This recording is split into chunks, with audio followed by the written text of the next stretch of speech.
이제 야곱을 만났을 때 첫 번째가 뭐냐면 고개를 숙이다 그랬는데 절을 했죠. 절을 몇 번 했냐면요. 7번이나 했습니다. 7번. 여러분 형제끼리 절을 왜 7번이나 했을까요? 이게 7번 했던 이 모습을 보면서 예전에 조선시대에 청태종이 이제 정묘 병자호란 이끌고 왔을 때 한국의 조선의 인조가 이제 결국 항복을 하게 되죠. 남한산성에 나와서 지금의 송파구 석촌동 일대 삼전도비 앞에 지금 그 자리에 삼전도비가 세웠는데 거기에서 이제 청태종한테 이제 절을 했죠. 그때 했던 절이 삼괴 구고두례라고 하는 예절입니다. 그냥 청나라 입장에서 보는 그냥 항복한 나라가 황제한테 하는 절 이제 의식인데 절을 3번 하고 고개를 이제 허리까지 굽히는 걸 9번 했다. 한 번 절하고 3번 고개 수월이고 또 한 번 절하고 3번 고개 숙이고 요 세트를 이제 3세트를 반복했다. 이제 삼전도의 치욕이라고 했는데 그냥 그렇게 또 치욕은 아니라고도 얘기합니다. 그냥 원래 그냥 의례의 중국에서는 이렇게 행하는 행위다. 오히려 더 큰 수치가 있는데 협상을 통해서 그건 막아냈다. 이렇게 이야기를 하고 있는데, 그러니까 전쟁을 통해서 항복하는 임금 정도, 행복하는 그런 조인식 정도에서나 이렇게 절을 이렇게 많이 하는데, 아니 형을 만나는데 말입니다.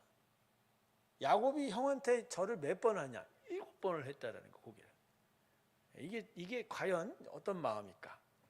자, 그러고 나서 이제 야곱은 형 에서한테 극진한 선물을 줍니다. 예물을 드립니다. 내가 극진하다고 하는 거는 아무래도 이제 금덩이하고 가축이었던 것 같아요. 그래서 야복강가의 사건이 있기 전부터 야복강을 이제 종들이 계속 재산을 가지고 나누어서 이제 가게 만들고 그 종들의 일부는 이제 형 에서한테 드릴 예물을 가지고 나왔다고 하죠. 그 예물을 다 했는데, 자 이렇게 이렇게 했는데 절은 어차피 먼저 해버리니까 형이 말릴 수는 없는 건데, 이 형 에서가 말입니다. 야곱이 준 극진한 예물을 계속해서 사양했어요. 형제 사이 이걸 뭐하러 받냐 이런 이야기. 안 받겠다. 근데 야곱도 거기 지지 않고 계속 주는 거예요. 계속 주는. 결국은 이제 성경 본문을 보면 강권함에 받았다 이런 표현을 해요. 근데 이건 에서의 뜻이기보다 누구 뜻이죠? 야곱의 뜻이에요. 야곱의 뜻이. 그리고 이제 에서가 야곱에게 강제력을 행사했거나 위해를 가했다라는 본문이 없어요. 오히려 자기가 살던 곳으로 데려가려고 했어요. 자기가 보호해 주려고. 근데 이제 야곱은 형 에서하고 엮이기가 싫어갖고 됐다, 내가 내 뜻대로 살아보겠다 하고 이제 거기서 이제 헤어지게 되는데, 여러분 이런 걸 보면요, 에서가 말입니다. 야곱을 죽이려고, 야곱한테 해를 가하려고 야곱한테 다가온 건 결코 아니란 거라고 저는 생각을 해요.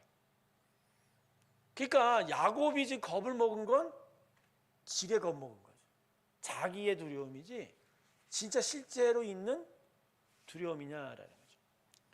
또 혹시나 에서 마음에도 옛날에 원한이 있어서 이놈이 어떻게 사느냐에 대해서 봐서 상편상 그때 가서 이제 해를 가할지 환영을 할지 판단하려고 하는 마음이 있었어도, 야복강가에서 하나님께서 야곱을 만나 축복하셨던 그 상황이라면, 그런 은혜라면 에서가 야곱을 향하여 오는 과정 속에서 하나님이 에서의 마음을 만져서 인도해서 그 마음이 수그러들기까지도 하셨을 거라는 거죠. 그러니까 야곱에게 있어서 형은 두려움의 대상이 아니었던 거예요, 이 상황에서. 그러니까 저는 이 야복강가 이 야곱의 사건을 보면서 야곱이 두려워한 건요, 자기 자신이에요. 결국 자기 자신. 자기가 자신에게 두려웠고 자기 자신을 자기가 의지하지 못하다 보니까 모든 상황과 환경이 두려워하게 됐던 것이고, 여기에 이제 하나님께서 야곱에게 크신 은혜를 주어서 너는 너 스스로 살 수 없다. 나와 함께함으로 너는 제대로 살 수 있다라는 그 이스라엘이라는 이름을 주면서 여기서 이제 야곱은 자기 자신의 존재가 어떤 존재라는 것을 새롭게 깨닫게 되었다라는 것이죠. 하여간 이 에서와의 만남의 장면에서 보면 에서는 20년 동안 야곱에 대한 원한을 거의 다 풀었던 것 같아요. 근데 저는 추측도 그렇게 합니다. 왜냐하면 20년 동안요, 형 에서는 이삭의 모든 재산을 자기 것으로 다 만든 거예요. 그냥 결국은 야곱은 그냥 형을 속이고 아버지를 속이고 하여간 어떻게든지 해보려고 했는데 하나도 얻지 못하고 도망쳤고, 결국은 이삭의 모든 재산은 누구한테로 갔다? 에서한테로 간 거죠. 그러니까 하나님은 야곱한테 이삭의 재산을 줄 생각은 별로 없었던 거예요. 믿음의 흐름과 그 믿음으로서의 혈연, 그러니까 장자로서의 흐름이 야곱한테 가는 거지, 그죠? 야곱이 이삭의 것을 얻을 수 있을 것이다. 하나님은 처음부터 그렇게 생각하셨던 것 아니었던 거예요. 그러니까 결국 하나님의 섭리는요, 결국 얻을 건 얻고 못 얻을 건 못 얻습니다. 그리고 가장 중요한 은혜, 하나님의 자녀로서의 은혜, 구원의 영광, 그걸 얻는 게 가장 중요한 것이다라는 것을 살펴보면서 저는 야곱을 보면서 그런 생각 결국 겪습니다. 결국 야곱에게 있어서 가장 중요한 건 하나님과 함께하여 하나님의 능력으로 이겨가는 일들을 야곱이 얻는 거다. 결국 야곱이 나중에 이제 기근이 있어서 이제 애굽으로 넘어가지 않습니까?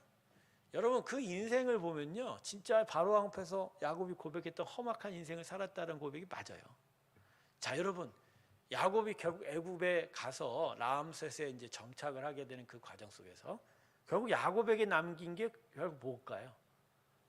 야곱에게 무엇이 남았을까요? 여러분, 이제 가나안 땅에서 애굽으로 정착을 하러 갈 때 70에서 75명 숫자가 왔다 갔다 하는데, 기록상은 그렇게 자녀들과 자신의 어떤 일가부치만 데리고 갔을 때 야곱의 손에 뭐가 있었을까요? 큰 기근을 만나서 먹을 것조차 없는 그 상황에서 야곱에게 어떤 많은 가축도 이미 다 소진했던 상황이었던 거예요. 그러니까 야곱은 결국 적신에서 나와서 적신으로 간 인생이에요. 아무것도 그의 손에 준 게 없어요. 근데 결국은 그래도 불구하고 나중에 이제 바로 왕 앞에 가서 바로를 축복하는 걸 보면 야곱에게 주어진 건 가장 큰 거 하나 남은 거죠. 이스라엘인 거죠. 이스라엘. 하나님 함께하여 이긴 영광. 저는 그래서 야곱이 좋아요. 왜 그러냐면 야곱이라는 인생이 결국 우리 신앙인들의 인생을 그대로 대변해 줍니다. 아브라함을 쫓기에는 그 믿음이 참 견고해 보입니다. 아들을 아모리산에 번제물로 바칠 수 있는 믿음이라는 거. 그렇죠? 이삭을 쫓아가기에는 뭐 어떻게든 대볼 수 있겠지만 또 이삭도 우리가 함부로 대응할 수 없는 사람이죠. 아버지의 우물을 계속 파내려갔던 그랄 사건, 브엘세바의 사건을 보면 이삭도 함부로 범접할 수 없는 인물이죠. 하지만 야곱은 뭔가 내가 그래도 야곱보다는 좀 나은 게 있지 않을까라는 생각을 해보게 되죠. 남북교회 원로이신 박영선 목사님이 이제 이전에 하나님의 그 추격하시는 은혜에 대한 시리즈 설교를 하면서 이 부분에 대해서 짚었어요. 야곱을 보면 마음이 따뜻해진다 이거죠. 우리와 같은 성정, 우리와 같은 실수하는 인생. 맞아요. 야곱을 보면 거룩하지 못한 인생이 하나님의 강권하신 은혜 안에서 거룩한 자로 세워져가는 그 인생을 살펴보면서, 그러니까 오늘 저는 이번에 창세기를 계속 이제 들여다보면서 야곱의 두 손에는 아무것도 쥐어진 게 없고 오직 이스라엘이라는 이름 하나가 남았던 거예요. 그게 바로 믿음의 사람의 인생입니다. 할렐루야. 그래서 여러분, 하나님도 믿고 또 한쪽에는 세상 것도 가지고 싶은 그런 욕심이 우리 가운데 있는데 그게 쉽지 않습니다. 쉽지 않아요. 왜냐하면 하나님이 주시는 믿음이라는 건, 구원의 은혜라는 건 이 야곱을 절름발이로 만들고 그 절름발이에게 온전한 구원의 은혜를 주신 그 은혜와 똑같은 거예요. 그러니까 구원이라는 건 결국 스스로 구원할 수 없는 인생에게 하나님 완전한 구원되어 주신다라는 의미거든요. 그래서 한번 하나님의 자녀 되고 하나님의 백성 됐다면 그 사람은 자기의 호주머니에 자기의 통장의 잔고에 자기가 어떤 물질적인 가진 것이 자기 마음대로 원하는 대로 얻을 수가 없는 인생입니다. 물론 뭐 물질적으로 풍족할 수 있는 경우도 있겠지만 저는 지금 마음의 중심을 얘기하는 거예요. 마음의 중심. 물질이 자신의 주인이 되느냐, 진짜 하나님이 자신의 주인이 되느냐. 그 부분에 대한 이야기를 저는 이 야곱의 이야기를 통해서 한번 살펴보게 되었습니다. 사랑하는 새롭게 성도 여러분, 우리는 야곱입니다. 그러나 스스로 힘으로는 아무것도 얻을 수 없는 약탈자 야곱에서 하나님의 힘으로 모든 것을 얻을 수 있는, 비록 절름발이가 될지라도 하나님의 힘으로 얻을 수 있는 이스라엘로 변해가는 인생, 이게 바로 야곱을 닮아가는 우리의 인생이다, 이런 생각을 하게 됩니다. 자, 이렇게 형 에서와 이제 만나게 되죠. 만나서 이제 결국 큰 고비를 넘어서게 됩니다. 자, 그리고 나서 이제 야곱이 이제 어디로 가게 되냐면요, 세겜으로 가게 됩니다. 세겜. 이 가나안 땅에서의 아브라함과 그의 아들 이삭 그리고 야곱에 이르기까지 이 아브라함의 혈연들이 주로 거주했던 곳 중에 이제 세 군데가 있어요. 첫 번째가 세겜이라는 데입니다. 세겜. 이 세겜이라는 데는 이스라엘 예루살렘의 북쪽에 있는 데고요. 그리심산과 에발산 사이에 있는 평지지대예요. 근데 이 땅 전체가 가나안 땅에서 가장 풍요로운 땅입니다. 북이스라엘 여기에 이제 도읍을 하고 사마리아 성을 이제 세겜 옆에 짓고 번영을 하게 되는데요. 바로 이 땅에 이제 아브라함과 그의 아들들 후손들이 이제 거주했던 첫 번째 지역이 이 세겜이고, 두 번째 지역이 헤브론이라는 지역입니다. 그러니까 예루살렘 남방에 있는 지역인데, 여기는 헤브론은 이제 광야는 아니에요. 이제 헤브론을 지나야 유대 광야, 그다음에 시내 사막이 나타나는데, 바로 예루살렘 남방에 이제 헤브론이라는 땅이 이제 두 번째 거주지가 되는 거죠. 그래서 암만 보면 이게 헤브론과 세겜을 계속 왔다 갔다 했던 것 같아요. 그리고 나서 또 하나가 이제 이삭 때, 아버지 아브라함 때 이제 부엘세바라고 하는 헤브론에서 다시 좌측으로 왼편으로 조금 더 해변 쪽으로 가다가 있는 데가 이제 부엘세바라는 곳인데, 여기는 광야예요. 근데 이 광야에 우물을 파서 가축들을 칠 수 있는 그런 그러니까 뭐랄까 좋은 땅을 얻었던 게 이제 부엘세바. 그래서 이제 세겜, 그 다음에 헤브론, 그 다음에 또 뭐죠? 이제 부엘세바, 이렇게 세 군데로 왔다 갔다 했던 것 같아요. 네. 그런데 야곱이 이제 이 셋 중에서 어디로 갔다고요? 세겜으로 갔어요. 자, 여러분, 요 일이 이제 문제가 됩니다. 20년 전에 왜 문제되냐?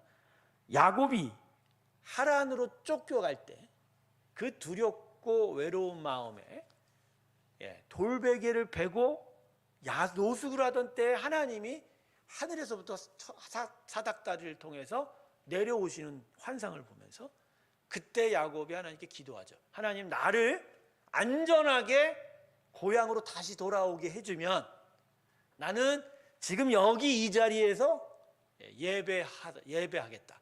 하나님의 집을 짓겠다. 제단을 쌓겠다. 이런 약속을 하게 돼요. 그러고서 이제 하란으로 떠나게 되는데, 바로 그 예배하겠다고 하는 지역이 벳엘이에요.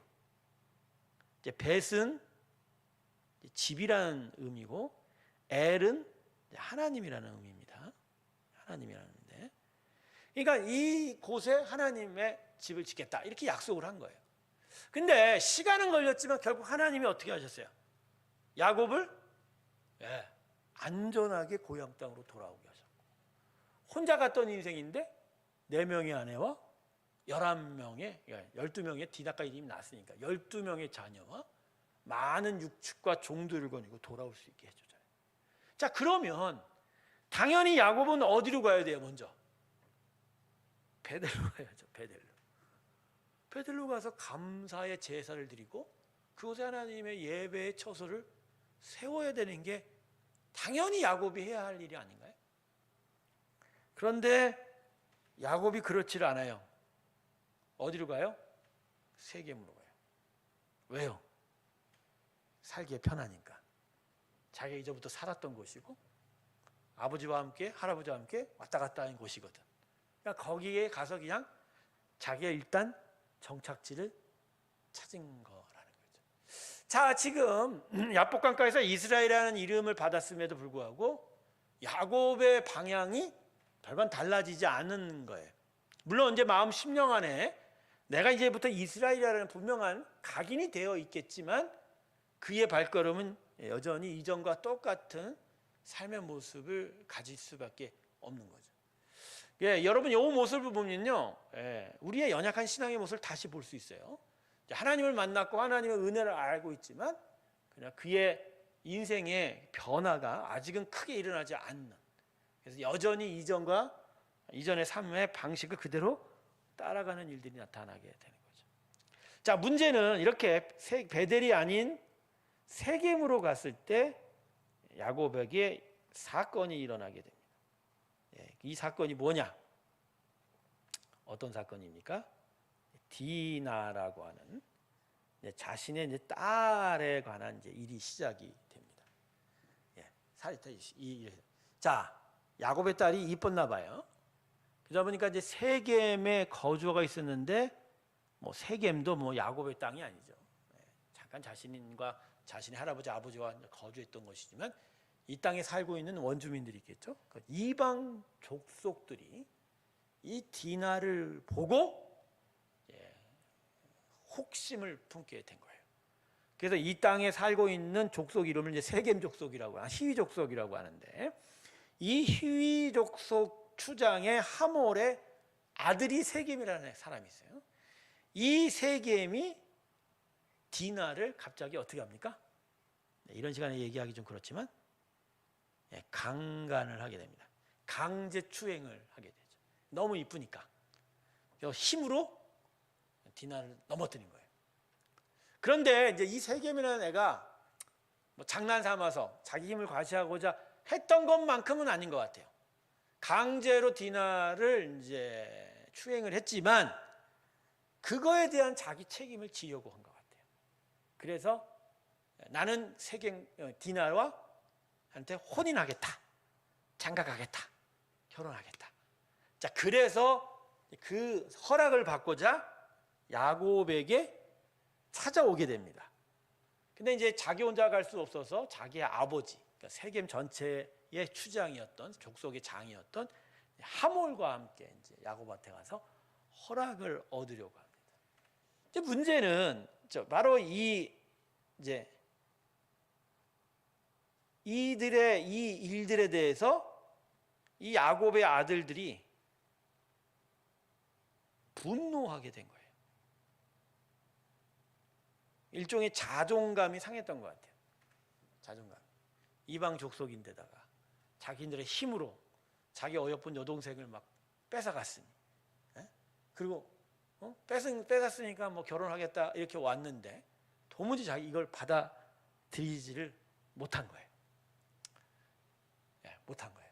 근데 저 야곱은 이런 아들들의 마음을 잘 모르고 어쨌든 간에 일은 벌어졌고 그래도 세겜이 책임진다고 했으니까, 그래서 세겜 족속한테 조건을 걸죠.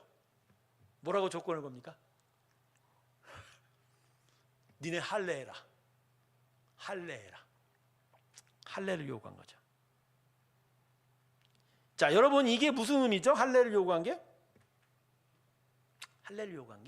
자, 하나님께서 아브라함과 아브라함의 자녀들한테 할례를 요청했어요. 할례를 요구하셨어요. 나중에 이제 이삭을 낳기 전에. 즉 하나님이 진짜 너는 이제 외향적으로도 나는 하나님을 섬기는 자다는 것을 표시해라. 그러니까 자기 자신의 삶의 구체적인 어떤 정체성을 외부로 드러내라고 하는 신앙 고백을 요청하신 일이 할례예요. 그러니까 나중에 이제 구약 성경의 레위기나 이런 민수기를 통해서 이스라엘 백성에게 주신 율법 차원의 할례가 아니라 이때 할례는 뭐죠? 하나님 믿는 자기 증거를 보여라, 이런 확인 작업인 거예요. 그러니까 야곱이 이 세겜 사람한테 그냥 자기 딸 죽이는 그런 거예요. 이제 자기도 이제 신앙이 있으니까 하나님에 대한. 그러니까 이 세겜과 세겜 족속들에게 요청한 거예요. 니네 할례라. 즉 우리 하나님 섬겨라. 우리 하나님 섬기면 내가 내 딸을 보내줄게. 혼인시켜줄게. 자, 지금 그래도 야곱은 어떤 수준까지는 그래도 신앙의 일들로 이걸 접근해 보려고 한 거예요. 신앙의 일들로. 어쨌든 내가 하나님의 은혜를 받았고 이제 이스라엘이니까 이런 일에 앞서서 그래 이들에게 이제 그렇죠. 하나님의 은혜를 전하고 이들이 하나님께로 돌아오면 좋겠다. 뭐 이런 차원에서 할례를 요청한 거예요. 근데 문제는 뭐죠? 야곱이 자기 아들들의 마음을 몰랐던 거예요. 아들들이 승이 나 있는 거예요. 성질이 나 있는 거예요. 얘네들을 싹쓸이 해야 되는데 말이에요. 싹쓸이 해버려야 되는데. 근데 또 아버지가 나서갖고 막 저러고 있으니까 그냥 가만히 지켜본 거예요. 근데 이 아들들이 꾀가 난 거예요. 뭐죠? 할례를 하게 되면 무력의 근간인 남자들이 옴짝달짝을 못해요. 상식기의 표피 일부를 잘라내면 그게 아물기까지 최소한 3일에서 4일 걸립니다. 그럴 때 아무 힘도 못 쓰거든요. 아무 힘. 바로 그때를 노려서 야곱의 아들들이 어떻게 합니까? 세겜 애들을 멸절을 시킵니다. 대단한 야곱의 아들들이에요. 이건 이때부터 이 폭력의 성정이요. 나중에 지동생 요셉도 죽이려고 그러고, 그죠? 지동생 요셉 죽이고 이렇게 지동생을 애굽에다 팔아 버리는 일까지 나타난 거 보면 아주 징한 사람들이에요. 이 아들들이 아주 대단한 애들이에요. 그러니까 아마도 그 세겜 족속 남자들 숫자가 꽤 많이 됐을 건데 그 할례를 한 틈을 못 타서 야밤에 가서 침범을 했는지 이 세겜 족속 전원이 죽게 됐습니다. 야곱의 아들들은 이제 신났죠. 아, 내가 우리 동생 디나의 복수를 했다. 근데 진짜 하나는 모르고 하나는만 알고 하나는 모르는 거죠. 자, 이렇게 세겜 족속을 멸절시킨 것 때문에 야곱 패밀리는 온 가나안 땅 이방 족속의 뭐가 되죠? 분노의 대상이 된 거예요. 온 이방 족속의 적이 되어버리는 거예요. 저놈들은 그냥 내비두면 안 되는 애들이야. 쟤들은 언제 어떻게 우리를 공격할지 모르는 애들 아니냐. 야, 쟤네들 위험한 애들이다. 전을 분재다. 자, 한번 잘 생각해 보세요. 아브라함 때부터 이삭, 야곱에 걸쳐서 아브라함의 후손들의 패밀리는요 수적으로도 작아요. 아마 종들이 있었다고 해봐도 몇백 명 되지 않아요. 물론 아브라함 때 뭐 크고 작은 전쟁에서 승리한 일이 있었지만 그건 그때 하나님의 은혜가 있었던 거고 힘 자체가 미약한 상황인 거예요. 그리고 스스로가 힘이 없기 때문에 자기 이름으로 된 땅이 없었어요. 그저 장사 지을 만한 굴 하나 정도만 어떻게 빌려 쓰고 있는 상황이거든요. 그게 산 게 아니고요. 영구 임대로 준 거예요. 임대 아파트를 한 거예요. 산 거 아니에요, 여러분. 사용료를 주고 그냥 빌려 쓰는 거예요. 그러니까 가나안 땅이란 땅에서 야곱의 패밀리, 이삭의 패밀리, 아브라함의 패밀리는 여전히 이방인이에요. 여행객 순례자예요.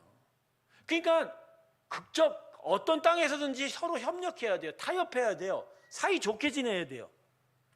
근데 지금 야곱의 아들들이 무슨 짓을 저지른 거예요? 예, 이방 족속 하나를 없애버렸고 그것 때문에 온 이방 족속들이 이제 아브라함, 특별히 야곱의 패밀리들 어떻게 하려고요? 이제는 원수로 삼는 거죠. 자, 이렇게 되면 야곱의 패밀리가 가나안 땅에 살 수 있습니까? 없습니까? 못 살아요. 이들에겐 정말 큰 위기가 다가온 거예요. 근데 야곱 아들들은 분노의 눈이 멀어서 자신들이 이 가나안 땅에서 어떤 역할을 해야 될지에 대한 자신의 일들을 통해서 하나님께서 무엇을 세워야 될지에 대해서 전혀 알지 못한 채 그러니까 일을 친 거예요. 사고를 친.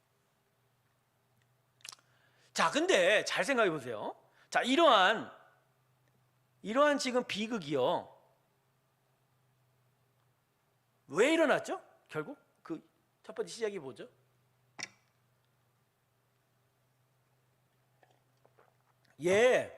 야곱이 지금 어디로 갔어야 되는데 어디로 가서 그래요? 베델로 가야 되는지 어디로 갔어요? 세겜으로 가서 그래요. 야곱 때문이에요, 결국. 뭐 약속을 안 지킨 거죠.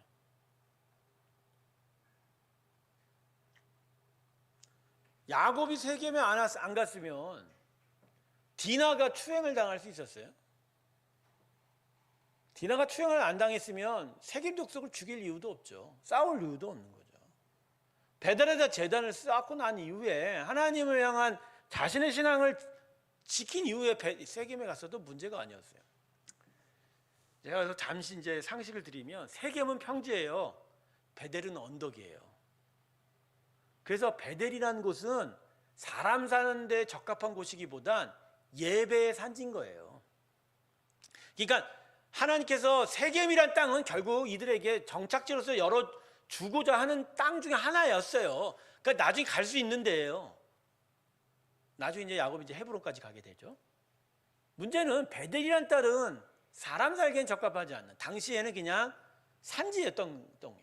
근데 하나님은 거길 먼저 가기를 원했던 거죠. 즉 야곱의 패밀리가 이제 가나안 땅에 돌아와서 이스라엘 이름을 얻고 어떠한 자로 새롭게 바뀌기를 원해요? 예배 중심으로. 하나님께 예배하는 자로. 그래서 하나님께 예배하는 것을 먼저 이루어가기를 바랬던 건데 야곱이 지금 예배가 먼저가 아니라 사는 게 먼저라서 세겜 땅에 먼저 정착을 해버린 거죠.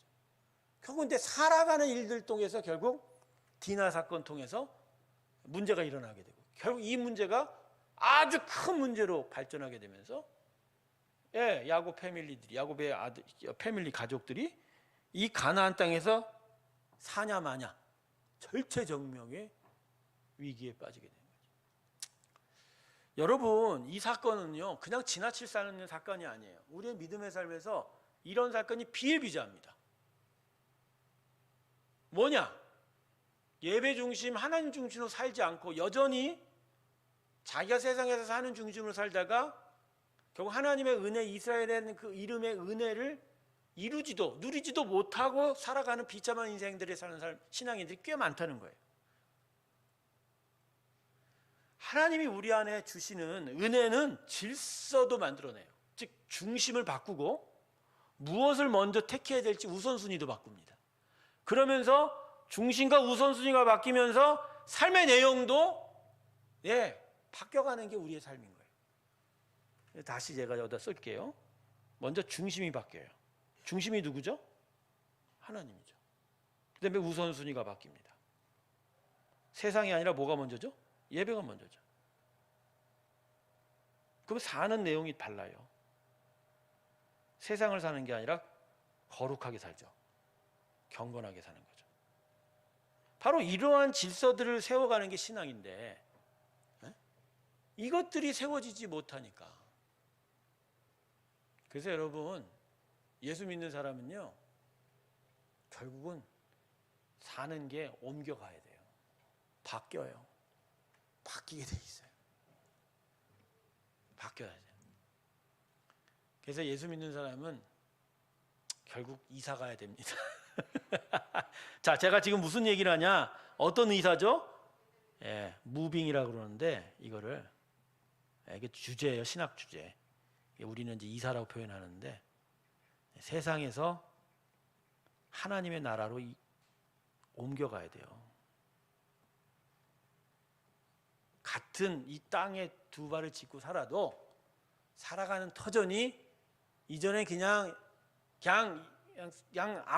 일반 사람들이 사는 세상이었지만 이제는 우리는 그 세상이 아니야. 하나님 나라를 이루어가고 살아가는 거예요. 무빙해야 돼요. 이사 가야 돼요. 이사해야 돼요. 근데 이걸 이사하지 못하는 인생들이 많아. 아직도. 예배를 드리기 위해서 자신의 직업을 바꿔야 하는 인생들도 많습니다. 여러분 기억하세요. 그건 직업을 바꾼다는 의미가 아니에요. 중심을 바꾸고 우선순위가 바뀌고 결국 사는 터전이 세상에서 하나님 나라로 바뀌어가는 거예요. 저는 숱하게 봤습니다. 주일 하나님 예배하기 위해서 직장 버린 사람들 봤어요. 근데 버렸다고 해서 다 없어질까요? 다 놓칠까요? 아니요. 새로운 걸 주시죠. 예배를 정말 하나님을 섬길 수 있는 그런 터전을 주시죠. 이전과 이후를 보면 별반 가진 거에 차이가 없어요. 오히려 마음껏 하나님을 섬길 수 있어서 행복하게 만들어가죠. 이렇게 삶의 터전이 바뀌어가는 거예요. 이게 하나님이 우리 안에 세워가고 싶은 거예요. 우리는 그냥 예배실에 내가 주일에 앉아있는 자리가 바뀐 게 아니에요. 그건 예배 장소만 달라질 뿐, 예배 장소가 있는 것 뿐이지, 실제로 하나님께서 우리 인생이 원하는 건 삶의 터전이 바뀌길 원하는 거예요. 삶의 터전.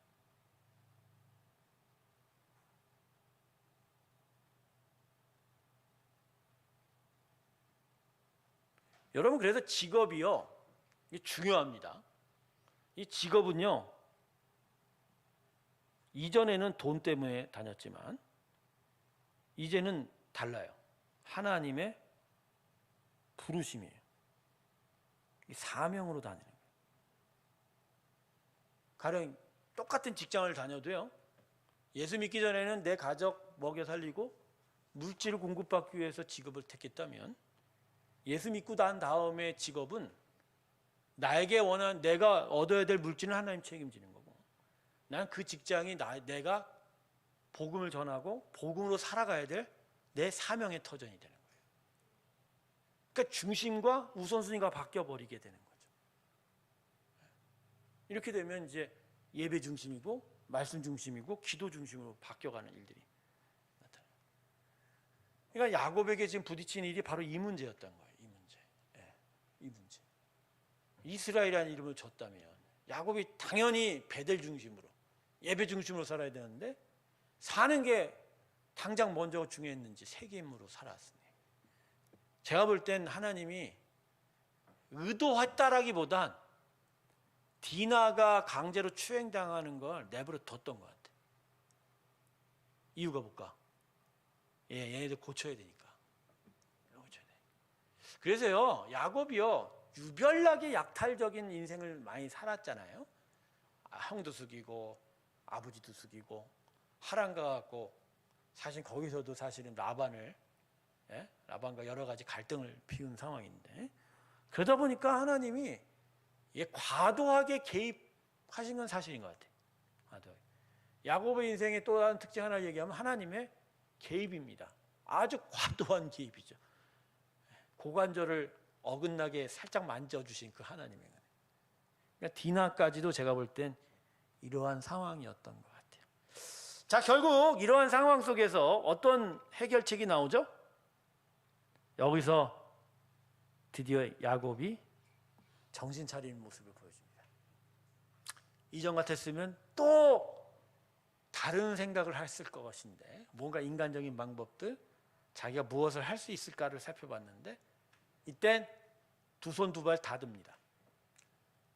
드디어 자신이 이전에 하나님의 약속한 것을 그제서야 기억합니다. 아, 이제 우리 가족이 올라갈 때는 다른 게 아니다. 어디로 가야 되나? 베델로 가야 된다. 그래서 세겜에 있던 사람, 이 가족들이 이제 모든 것들을 이제 짐을 꾸려서 베델로 이동하게 됩니다. 그리고 이동하는 과정 속에서 어떤 일이 벌어지냐면, 먼저 이방 신상을 버립니다.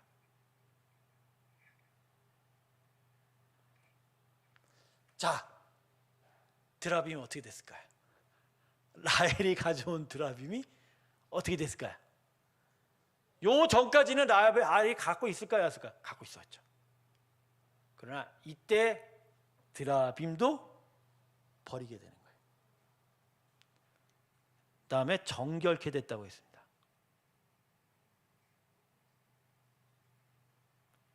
옷도 갈아입었다고 합니다. 그 다음에 귀고리도 버렸다고 합니다.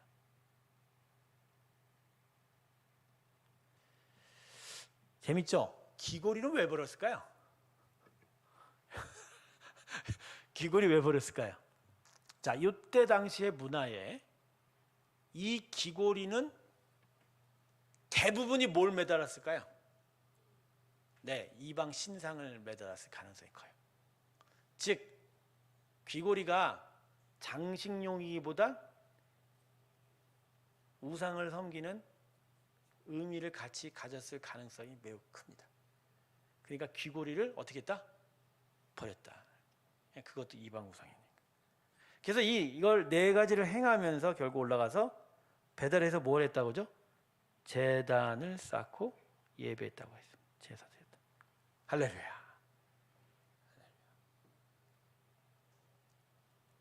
근데 여러분 잘 보세요. 온 이방 족속들이, 가나안 땅의 족속들이 지금 야곱의 패밀리를 노리고 있어요. 얘네들이 우리 같은 세겜 족속을 죽였다 이거지. 그것도 치사하게 지들이 할례라고 해놓고서 간밤에 그걸 덮쳐갖고 애들을 죽여, 이런 진짜 비열한 애들 막 이러고 일을 가고 있었는데, 야곱이 베델로 올라가는 과정에서 아무도 못 건드리는 거예요. 이 야곱의 패밀리. 자기네들이 맘만 먹었으면요 당장으로 쳐들어와서 야곱에게 복수할 수 있는데 아무도 야곱을 건드리지 않아요. 왜 그랬을까요, 여러분? 어떻게 해서 이런 일이 벌어지죠? 하나님의 보호하심이 거기에 있는 거예요. 예, 하나님이 야곱 패밀리를 축복하셔서 그들이 야곱을 건드리지 못하게 보호하신 거죠. 결국은요, 이러한 축복을 통해서 베델에 올라갔더니 하나님께서 거기에서 하나님께서 야곱에게 복을 주셨다고 얘기합니다. 그래서 이스라엘의 이름을 다시 확인하시고 너를 통해서 민족이 이제는 나타날 것이라고 이야기하시며 마지막엔 가나안 땅을 얻으리라까지 다시 약속하시게 됩니다. 얻으리라. 자, 여러분 요 일을 통해서 이제 야곱은 인생의 절정을 맞이하고 이제 페이드 아웃돼서 창세기에서 이제 점점 그 얘기가 이제 줄어들게 되죠. 이제 이 이후에는 이제 요셉의 이야기가 나오기 시작을 하는데 베델을 올라가는 것이 바로 야곱의 결론이 됩니다. 그리고 이제 애굽 땅에 가서 바로를 축복한 게 그의 에필로그가 되는 거죠. 그래서 만일 제가 야곱의 인생을 영화로 만들면요, 이 베델로 올라가는 것이 주제가 될 거예요. 성경 영화. 즉 야곱이라는 인생에 하나님께서 원하시는 게 결국 뭔가, 하나님을 예배하는 자로서 하나님의 집을 세워가는 야곱의 모습. 이 인생의 이 결론을 얻기 위해서 야곱의 그 120년 넘는 인생을 하나님께서 개입하신 그 일들을. 성도 여러분, 결국 우리의 인생의 목적은 예배예요. 그리고 예배를 온전케 하고 예배를 세워가고 완전한 예배를 드리는 게 우리의 인생의 목표입니다. 그게 우리의 목적이에요. 여러분, 천국에 우리가 올라가게 돼서 그 새하늘과 새 땅에 있을 때 우리에게 정말 무엇보다 세워지는 일이 뭐라고 하죠? 하나님을 예배하는 일이라고 하지 않습니까? 하나님 기쁘게 찬양하고 그 기쁨이 넘쳐서 거기 있는 모든 날 동안 슬픈 일이 전혀 없는, 죽음도 없고 괴로운 일도 없고 하나님께서 주신 그 기쁨의 일들이 우리에게 있을 것이라고 얘기하지 않습니까? 그건 바로 예배를 통해서 하나님의 기쁨이 우리에게 온전히 주어지는 것에 대한 이야기거든요. 여러분, 우리 인생은 결국 하나님께 예배하는 일로 마무리되어야 됩니다. 그게 우리의 삶의 가장 중요한 부분이 돼요. 그러니까 신앙생활에 있어서요, 목적과 수단이 혼동되면 안 됩니다. 여러분, 신앙생활의 목적은 예배예요. 다른 것도 아니에요. 신앙생활의 목적은 예배예요.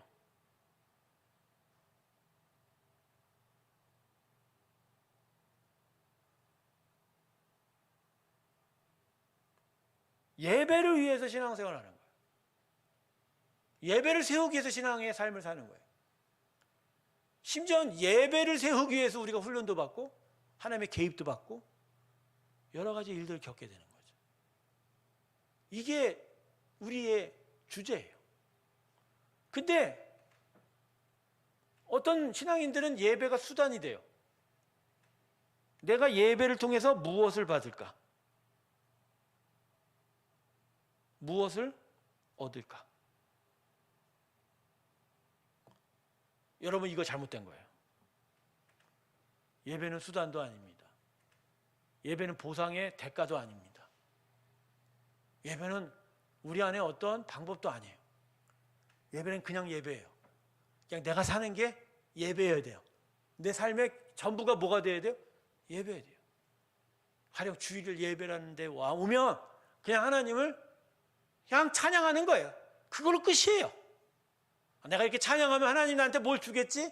내가 이렇게 열심히 찬양하는 걸 보면 하나님이 날 긍휼하게 여기서 뭘 해결해 주겠지? No! 그러면 안 돼요. 그건 예배가 아니죠. 그건 대가를 바라는 나의 거래죠. 예배는 그냥 온전해야 돼요. 순수해야 돼요. 그냥 예배 드리는 거예요. 하나님 높이는 거예요. 근데 거기에 하나님이 복을 주셨다는 건 뭐죠? 그건 그분 차원의 얘기예요. 그분 차원의 얘기예요. 자신의 자녀들이 자신을 기뻐하고 자신만을 바라볼 때 그 바라보는 자신에게 자신이 축복해 주고 싶고 뭔가 주고 싶은 건 하나님의 마음인 거예요. 은혜라는 게 이런 거예요. 그냥 우리를 향해서 불쌍하고 긍휼해서 사랑하니까 주고 싶은 하나님의 그 마음, 그게 은혜인 거예요. 그래서 우리가 뭘 해드리고 뭘 한다고 해서 은혜가 있고 없고 아니에요. 그러니까 우리가 항상 신앙생활에서 헷갈리는 게 뭐냐면 뭘 하면 뭐 해주겠지. 이 관계가 계속 성립을 계속 갖고 있단 말이에요. 이게 문제예요. 이게 종교성이라는 거야. 이게 율법이라는 거고 이게 우리가 잘못 생각하는 거예요. 헌금 내면 하나님 기뻐하십니까? 내가 교회 봉사하면 하나님 기뻐하세요? 그게 아니고요. 내가 헌금 내는 건 내가 원해서 내는 거예요. 내가 감사해서 내는 거예요. 하나님 거기에 대해서 뭐 할 거 없고가 필요 없는 거예요. 그거 기대하면 안 되는 거예요. 교회 봉사하는 건요. 아니 하나님을 기뻐하니까 내가 하는 거지. 내가 이거 하면 뭘 줄까 생각을 할 수 있는 거예요, 없어요? 근데 우리는 항상 우리가 뭐 하는 거에 항상 뭘 갖고 들어와요? 내가 이렇게 하면 if 이렇게 하면 하나님 뭐 해주겠지? 이렇게 생각해요. 여러분 이러니까 신앙생활 하다가 시험 들어요. 내가 이렇게 했는데 왜 하나님 나한테 이렇게 안 해주세요? 아니 해줄 수도 있고 안 해줄 수도 있어요. 그건 하나님 마음이에요. 엿장수가 길거리 가는 애한테 엿을 팔아요. 근데 근데 엿치기 하잖아요. 그 구멍이 큰 거 안 크고. 딱 묻어놨는데 엿이 구멍이 클지 안 갈지 누가 알아요? 큰 데로 주는 거고 작은 못 주는 거 아니에요. 그래서 옛날에 내하고 내 마음과 달리 그냥 내 마음 뜻대로 안 되면 뭐라고 얘기해요? 엿장수 마음대로 가잖아요. 이게 사실 하나님 마음이에요. 다만 그분은 선하시고 그분은 우리를 사랑하시고 우리를 긍휼히 여기기를 원하시기에 그분 은혜 안에 우리가 언제나 있을 것이라는 또 그 말씀이 있고 약속이 있기 때문에 그걸 믿는 거지. 내가 하나님께 드리는 것에 대해서 하나님이 뭘 주시겠다고 하는 이런 보상 차원의 신앙은 신앙이 아닌 거예요. 신앙이 아니에요. 그걸로는 신앙생활을 할 수가 없어요. 그래서 예배는 순전해야 됩니다. 예배는 순전해야 돼요. 그냥 하나님 사랑합니다 라고 하는 거예요. 하나님 감사합니다. 그냥 아무 생각 없어요. 하나님 그냥 하나님 영광 받아 주십시오. 근데 이러한 우리의 드림이 하나님께 너무 기쁨이 되기 때문에 어떻게든 자기의 자녀들을 세우고자 하는 그 하나님의 마음이 우리를 향한 또 다른 은혜로 흘러온다는 거예요. 그걸 이야기하는 거지. 우리가 예배 드리면 뭐가 있다. 예배는 그런 식으로 드리는 거 결코 아니라는 거죠. 그래서 우리는 이 이제 베델에서의 이 일들을 통해서 야곱이 뭘 바랬을까요? 아니에요. 이전에 자기가 했던 약속 지키고 싶은 거예요. 그 해 이어가는 순간 하나님이 나를 지키셨구나. 그거에 대한 감사가 있었던 거예요. 그냥 그래서 순전하게 예배만 바라보고 예배의 자리를 나가는 거예요. 이 본문을 보면요 하나님께 이 예배 드렸으니까 우리의 위험을 뭐 해결해라 이런 기도도 없어요. 그냥 그 예배를 잊어먹고 그걸 해야 된다는 약속을 까먹었다는 걸 기억하면 하나님께 올라갑니다. 사랑하는 새롭게 성도 여러분, 우리 인생에 있어야 될 건 이 베델로 올라가는 일입니다. 온전한 예배드림이 우리 가운데 있길 주님의 이름으로 축원합니다. 근데 여기에 하나님은 이제 복을 주시는 거예요. 그래서 이 강대에서는요, 예배하는 자가 하나님의 복을 받습니다라고 이야기할 수 있어요. 그건 조건을 얘기하는 게 아니라 하나님의 마음을 이야기하는 거예요. 그러나 신앙생활하는 우리는 그걸 조건으로 받는 게 아니에요. 그냥 예배는 예배예요. 온전하게 하면 되는 거예요. 바라지 마세요. 그냥 난 하나님 좋아해요 하는 거예요. 그럼 하나님 편에선 그런 자신의 자녀들, 백성들을 너무 기뻐한다.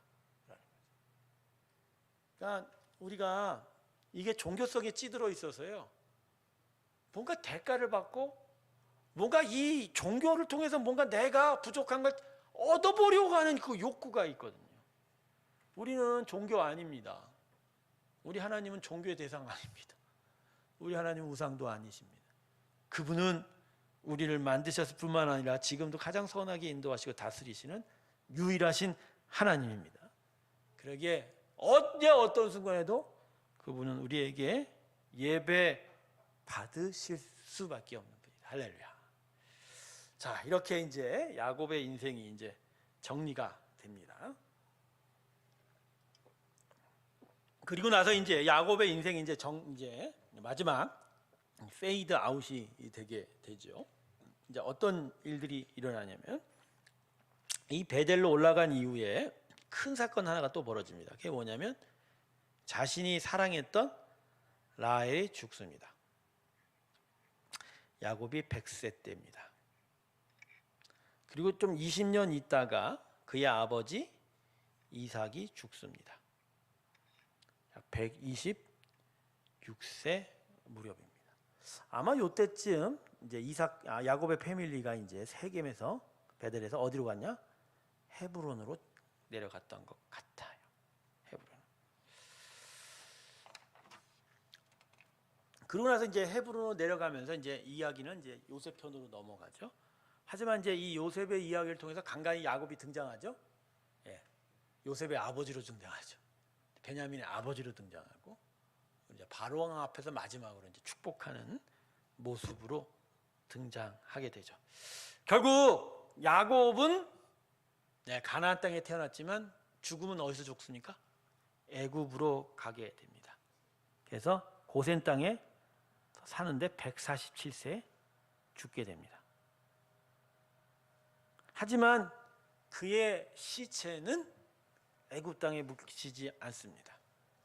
당시 이제 총리 대신이었던 요셉의 힘으로 말미암아 장대한 장례식이 성대하게 이루어지고, 애굽의 시신을 갖고 장례 절차가 가나안 땅에 이어지게 돼서 자신의 할아버지, 아버지가 묻혔던 그 굴에 장사가 되게 되는 것으로 야곱의 파란만장한 인생이 맞춰지게 됩니다. 그래서 이게 이제 야곱의 인생입니다.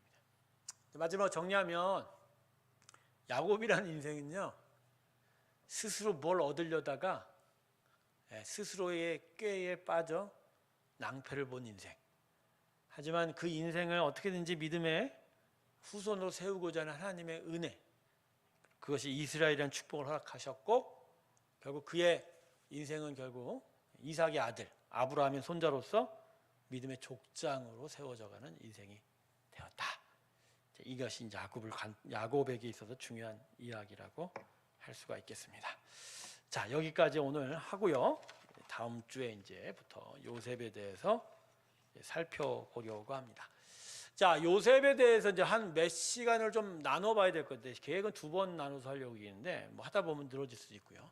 근데 출애굽으로 가면 이제 사람 중심으로 역사를 살필 수가 없습니다. 이제 왜냐하면 출애굽 당시에는 이제 이스라엘의 민족이 세워지기 때문에, 그래서 이 민족 자체의 움직임으로 이제 민족 단위의 역사적 사건으로 이제 출애굽과 광야, 그다음에 가나안 땅 일들을 살펴보게 되고, 마찬가지로 여호수아 사사기도 그런 식으로 관통해서 지금보다도 훨씬 더 빠르게 이 강의가 진행이 될 것 같다 그런 생각을 해보게